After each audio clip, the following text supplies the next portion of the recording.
The first strike.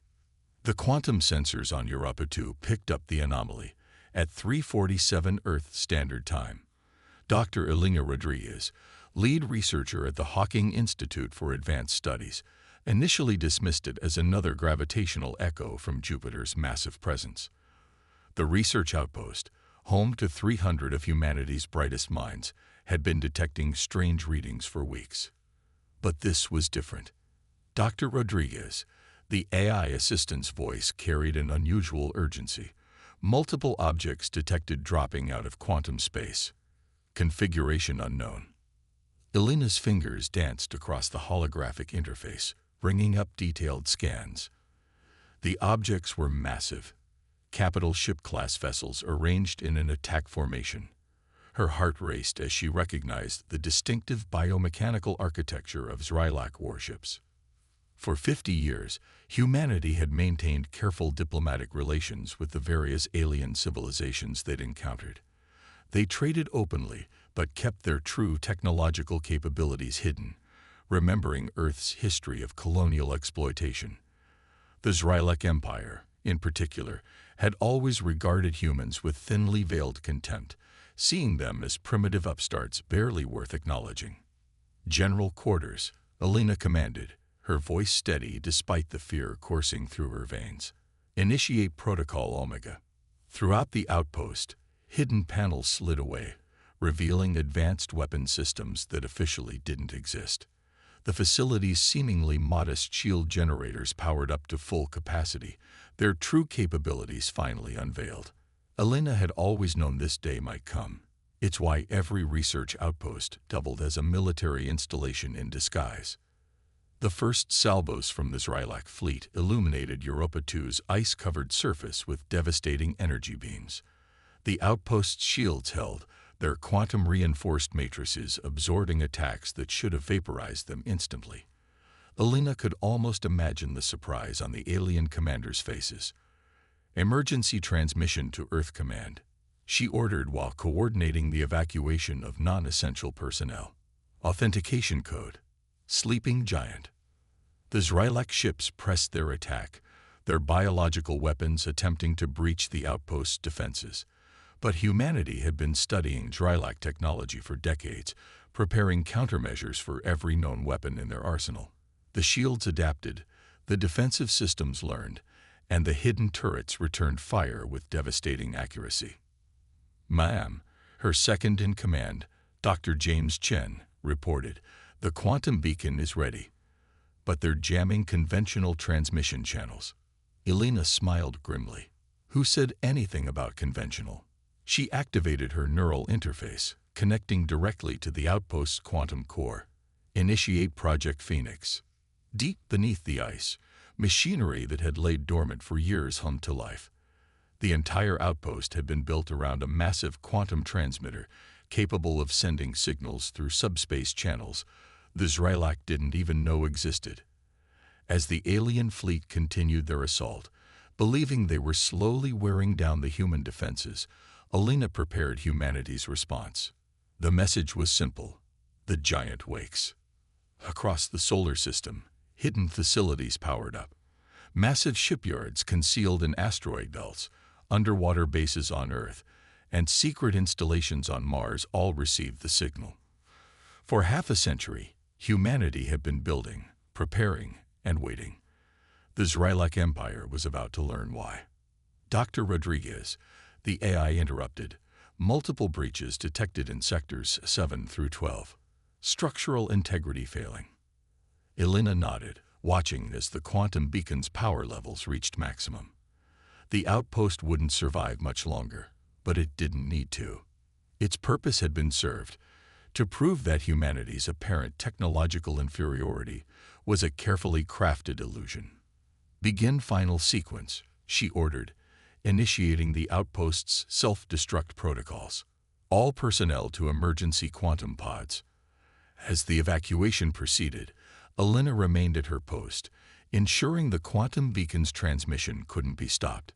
The Zrilak would find no technology to salvage, no secrets to steal. Everything would be destroyed. leaving only questions about how a supposedly primitive human outpost had resisted their attack for so long. The final minutes passed in a blur of emergency lighting and blaring alarms. Elena waited until the last possible moment before heading to her own escape pod. As she sealed the hatch, she took one final look at the monitors showing the Zrylak fleet's positions. "You should have left us alone," she whispered, activating the quantum drive. Her pod shot away from the doomed outpost, its stealth systems rendering it invisible to Zrylak sensors. Behind her, Europa 2 research station erupted in a carefully controlled quantum detonation, taking several Zrylak ships with it. The explosion's unique signature would be detected by every sensor in the solar system, a signal that couldn't be ignored. As Elena's pod accelerated toward the rendezvous coordinates, she thought about the years of preparation, the careful planning, and the patience it had taken to maintain humanity's deception. The Zrylak Empire had just made a fatal mistake, one that would reveal humanity's true face to the galaxy. The sleeping giant was finally awake, and retribution would be swift. Hidden Arsenal. Admiral Sarah Chen stood in Earth's primary command center, buried 2 kilometers beneath the Pacific Ocean. The quantum feeds from across the solar system painted a holographic tapestry of humanity's response to the Zrylak attack. For 50 years, she had helped maintain the greatest deception in human history. Now, it was time to show the galaxy what they had built in secret. "Status report," she commanded, her voice echoing through the vast chamber. Colonel Marcus Way, her tactical officer, stepped forward. "The Titan fleet is emerging from Saturn's rings, Admiral. Stealth systems disengaging as planned. The Mars Defense Force has activated all hidden installations. The lunar shipyards are launching their full complement." The holographic display shifted, showing massive warships rising from their hiding places. Some emerged from the gas giant storms, others from dimensional pockets hidden in asteroid fields. Each vessel represented decades of reverse-engineered alien technology combined with human innovation. "The Zrylak flagship is broadcasting, Admiral," her communications officer announced. "They're demanding our immediate surrender." Sarah allowed herself a small smile. "Put them through." The hologram shifted to show High Commander Zextal, his biomechanical form towering over his command center. "Primitive humans," he began, mandibles clicking with disdain. "Your resistance at Europa 2 was impressive but futile. Surrender now, and we will make your extinction painless." "High Commander," Sarah replied calmly, "I believe there's been a misunderstanding. We're not the ones who should be surrendering." With perfect timing, the first wave of Earth's hidden fleet dropped their stealth fields directly behind the Zrylak invasion force. The alien commander's compound eyes widened as his tactical display updated, showing thousands of human warships appearing from seemingly nowhere. "Impossible," Zextal hissed. "Your species barely has interplanetary capability." "That's what we wanted you to think." Sarah nodded to her tactical officer, who activated a system-wide broadcast. "This is Admiral Chen to all Earth forces. Execute Operation Avalanche." Across the solar system, humanity's hidden arsenal revealed itself. Quantum gates, previously invisible to all sensors, opened to allow the passage of more warships. Defensive platforms emerged from their camouflaged positions around every major human settlement. Mining operations transformed into missile batteries, research stations unveiled energy weapon arrays, and civilian ships shed their disguises to reveal military-grade hardware. For 50 years, Sarah continued, addressing both her forces and the stunned Zrylak commander. "We studied every piece of technology we traded for. We reversed engineered it, improved it, and built upon it. While you dismissed us as primitives, we prepared for this very moment."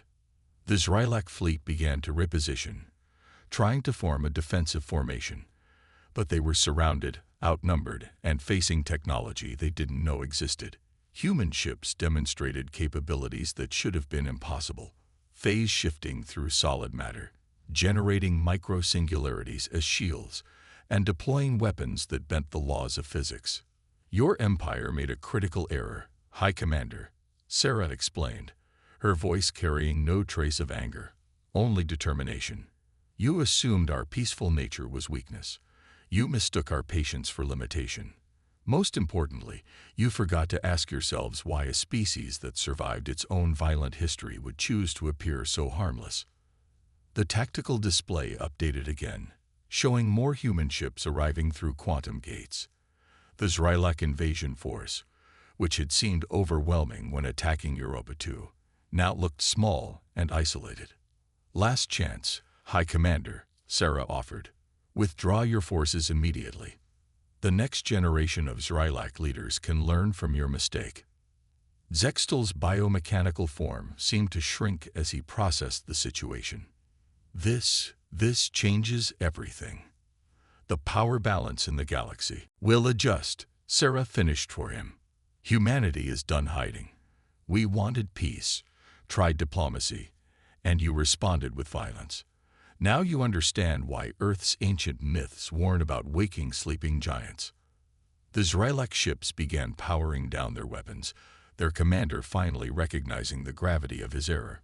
But Sarah knew this was just the beginning. News of humanity's hidden strength would spread quickly through the galaxy, and other species would have to reevaluate their positions. In the command center, Sarah watched as her forces maintained their positions, weapons ready but not firing. They had achieved their first objective without firing a shot, demonstrating that humanity's apparent weakness had been a choice, not a limitation. Send word to all commands, she ordered. Phase 1 complete. Prepare for Phase 2, the revelation of humanity's full capabilities to the galaxy. It's time to rewrite the rules of engagement. As the orders went out, Sarah thought about how the galaxy would react to this new reality. Humanity had just revealed itself as a superpower that had been hiding in plain sight. The peace they had maintained through apparent weakness would now need to be maintained through demonstrated strength. The sleeping giant was not only awake, it had been watching, learning, and preparing all along. Counter-strategy. Captain Maya Patel stood on the bridge of the TNS Hyperion, watching as the massive quantum display showed the Zrylak Empire's main battle fleet approaching from the direction of the Orion Arm. The initial shock of humanity's hidden power had worn off, and now the Empire had committed its full military might to the conflict. They still think this is about military strength, Maya mused, studying the enemy formation. Her first officer, Lieutenant Commander David Nash, nodded in agreement. The Zrylak never did understand humanity's true advantage, he replied, manipulating the tactical overlay. They're bringing 12,000 ships to match our numbers, but they haven't figured out why we revealed ourselves the way we did. The human fleet waited in formation, their advanced quantum drives keeping them perfectly stationary relative to the incoming enemy force. Maya's ship, like every vessel in humanity's revealed arsenal, represented not just advanced technology, but a completely different way of thinking about warfare. All ships, execute Protocol Labyrinth, Maya commanded, her neural interface distributing the complex battle plans instantly across the fleet. The human vessels began moving in patterns that seemed random to outside observers, but followed precise quantum calculations. The Zrylak fleet opened fire first, launching a devastating barrage of plasma torpedoes and quantum-tipped missiles. Maya allowed herself a small smile as she watched the attack approach. Initiate phase shift. Across the human fleet, ships began to flicker in and out of normal space-time, the incoming fire passing harmlessly through their quantum-shifted forms. The Zrylak weapons, designed to track conventional targets, found themselves unable to lock onto vessels that existed in multiple quantum states simultaneously. They're adapting, David reported, showing how the enemy fleet was adjusting their weapon frequencies. Just as expected. Maya nodded. Time for Phase 2. Deploy the quantum mirrors. From the holds of human ships emerged thousands of small devices, each no larger than a shuttle. As they activated, they began creating overlapping fields of distorted spacetime, making it impossible for the Zrylak to distinguish real ships from quantum reflections. The enemy fleet's coordinated attack dissolved into chaos as their targeting systems failed to identify valid targets.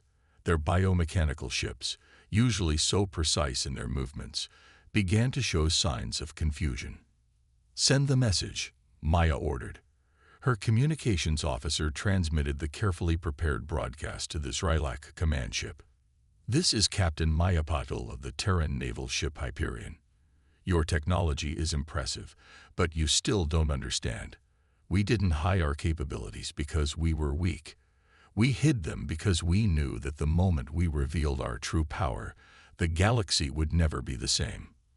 The quantum display showed the Zrilak fleet attempting to regroup, their formations breaking apart as they tried to deal with threats they couldn't properly target. Maya continued her transmission. "For centuries, humanity fought itself, developed weapons that could destroy worlds, and came to understand the true cost of war. When we reached the stars, we chose peace not from weakness, but from wisdom. We developed our technology not just to fight, but to prevent fighting." She gestured to her tactical officer, initiating the next phase of their strategy. Throughout the battlefield, human ships began deploying quantum field generators, creating zones where the laws of physics could be selectively altered. "Look at your sensors," Maya broadcast. "Notice how your weapons aren't just missing. They're being redirected through quantum space, emerging light years away. Your targeting systems aren't failing. They're operating in spaces where our understanding of physics makes your technology obsolete." The Zrilak fleet's attempts to press their attack became increasingly desperate as they found themselves unable to affect the human ships in any meaningful way. Their own defensive systems, designed to counter known weapons, proved useless against humanity's quantum-based technology. "We could destroy your fleet," Maya continued, her voice calm but firm. "But that's not our goal. This demonstration has a different purpose. We're showing you why peace through strength is preferable to peace through deception."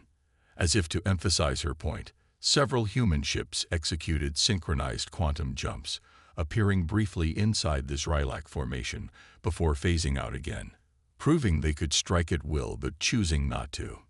"Your empire prides itself on military might," Maya concluded. "We pride ourselves on understanding when not to use it. You forced us to reveal ourselves, but you still haven't grasped what that revelation truly means."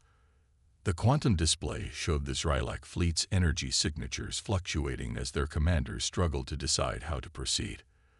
Their traditional tactics were useless against an enemy that could apparently ignore the basic laws of physics at will. "Stand down your weapons," Maya ordered. "Return to your territory. Tell your leaders that humanity is willing to negotiate new terms for peaceful coexistence, but make it clear, we will no longer pretend to be less than we are." As the Zrilak fleet began their withdrawal, Maya turned to her crew. "Maintain quantum field coverage, monitor their retreat, and prepare for Phase 4, humanity's formal introduction to galactic politics as equals, not supplicants." The bridge crew worked efficiently, their neural interfaces coordinating complex actions with minimal verbal communication. They had trained for this moment for years, understanding that revealing humanity's true capabilities would forever change their relationship with the galaxy.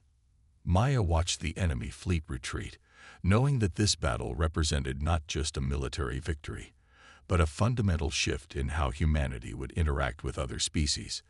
They had demonstrated not just advanced technology, but a different philosophy of power, one that valued restraint as much as strength.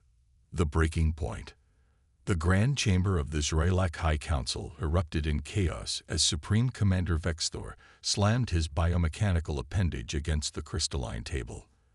The quantum projection, showing humanity's latest technological demonstration, flickered above the assembled leaders, its implications sending shockwaves through the Empire's highest ranks. "Impossible." Vexthor's voice resonated through the chamber. "They've somehow accessed the forbidden quantum reaches. Even our ancestors deemed those forces too unstable to control." Science Director Melira moved forward, her cybernetic eyes analyzing the data streams. The humans didn't just access the quantum reaches, They've mastered them. Our latest intelligence suggests they've been experimenting with quantum mechanics for over a century before first contact. The gathered council members watched as the projection showed human ships performing maneuvers that defied conventional physics. Their vessels phased through solid matter, created localized time distortions, and manipulated gravity with casual ease. "We have confirmation," Melira continued, "that the technology they openly shared with us was deliberately obsolete. Every trade, every technological exchange, was carefully crafted to hide their true capabilities." Strategic Advisor Kazarel, the oldest member of the council, raised his weathered form from his seat. "We made a fundamental error in our assessment of humanity. We saw their reluctance to demonstrate military power as primitive restraint. Instead, it was the patience of a species that had already learned the cost of unrestricted warfare." The quantum projection shifted to show the aftermath of humanity's latest defensive action. A Drylac battle group, attempting to test the humans' quantum defenses, had found their weapons redirected through spacetime, emerging harmlessly in uninhabited systems light years away. "They're not just fighting us," Kazarel observed. "They're systematically dismantling our understanding of warfare itself. Each engagement reveals new capabilities, yet they never strike to destroy, only to demonstrate the futility of conventional military action." In orbit above the Drylac homeworld, automated sensors detected multiple quantum fluctuations. The council chamber's security systems activated instantly, but the humans had already proved such defenses meaningless. A holographic projection of Admiral Sarah Chen materialized in the center of the chamber. "Honorable members of the High Council," she began, her image showing the same calm authority that had characterized all human communications since the conflict began. "I appear before you not as an invader, but as a messenger. What you're witnessing is humanity's true face, not the mask we wore for 50 years. Vexthor moved to speak, but Chen's projection continued undeterred. "Your empire stands at a crossroads. You can continue this conflict, forcing us to reveal ever more advanced technologies, or you can accept that the galaxy's balance of power has shifted irrevocably." The projection expanded, showing the full extent of human quantum manipulation capabilities. Ships appearing simultaneously in multiple locations, weapons that could selectively ignore or enhance physical laws, and defensive systems that made conventional attacks mathematically impossible. "We hid these capabilities not out of fear," Chen explained, "but because we understood how their revelation would change everything. Your empire's strength lies in biological and mechanical advancement, impressive achievements that we genuinely respect. But humanity took a different path. We explored the fundamental nature of reality itself." Science Director Melira's cybernetic systems struggled to analyze the quantum signatures emanating from Chen's projection. "Your mastery of quantum mechanics, it allows you to operate outside normal spacetime constraints." "Correct," Chen nodded. "What you call the forbidden quantum reaches, we call home. Every human ship can exist in multiple quantum states simultaneously. Our weapons don't just strike targets, they rewrite the local laws of physics. We don't just build technology, we reshape reality to suit our needs." The council chamber fell silent as the implications sank in. The Drylac Empire, one of the galaxy's oldest powers, had fundamentally misunderstood the species they had dismissed as primitives. "The breaking point isn't your military defeat," Chen continued. "It's the recognition that humanity has evolved beyond conventional warfare. We could have annihilated your fleet, destroyed your worlds, or erased your empire from history. Instead, we choose to offer you something more valuable: understanding." Strategic Advisor Kazarel moved forward. "You reveal this power not to threaten, but to prevent further conflict.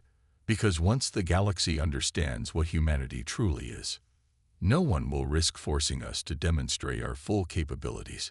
Chen finished.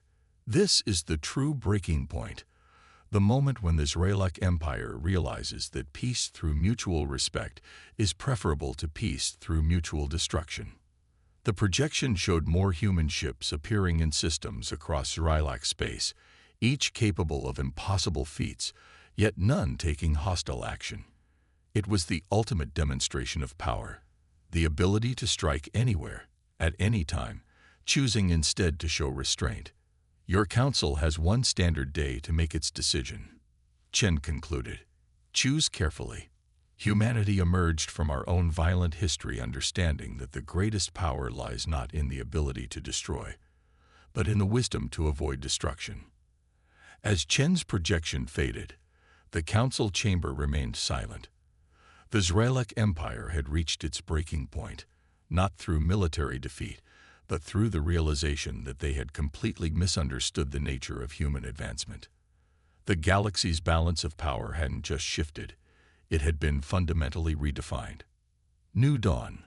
1 year after humanity's revelation to the galaxy, the Great Hall of the Galactic Concordat hummed with anticipation. Representatives from 1,000 species gathered to witness an unprecedented event. Humanity's formal presentation of their true technological capabilities to the assembled powers of known space. Dr. Elena Rodriguez, the survivor of the Europa II attack that had triggered this change, stood at the center of the vast chamber. Behind her, a quantum projection showed the transformation of human space over the past year. Hidden facilities emerging into view, massive engineering projects unveiled, and technological wonders that had been concealed for decades finally revealed to the light of day.